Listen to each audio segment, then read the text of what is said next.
experience was, just to give context, I kind of came into the world as a pretty high-strung, anxious person. I was a kid with a lot of worries, and pretty quickly got the message to stop being so sensitive and pull it together. And so I got really good at being able to present as if I was doing okay.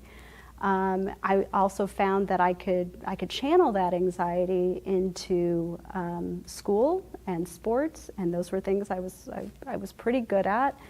And so for a long time, I looked like I really had it together. And about 10 years ago, I developed an autoimmune disorder called Graves' disease. The common term is hyperthyroidism.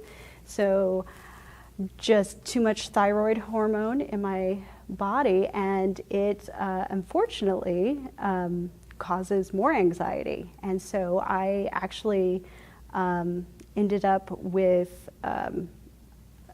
it kind of manifested as obsessive compulsive disorder and panic disorder for me. And so for several years, I didn't know I had this autoimmune condition. I just knew I was really struggling, and I was still trying to hold it together. And I was not doing a very good job. And people started to notice. And so I had to get to a point where I could start to talk about that with others. And it was really, really hard.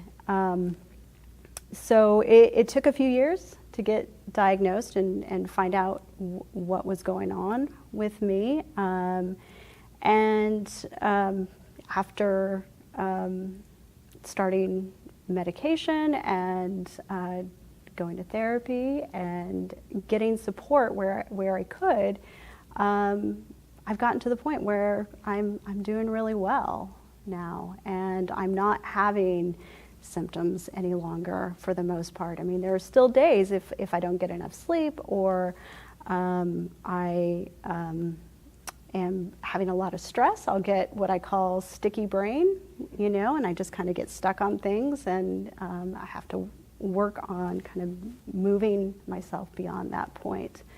But it was really hard for a number of years to feel like I couldn't talk about what was happening for me, and trying to present as if I was fine, and I really wasn't.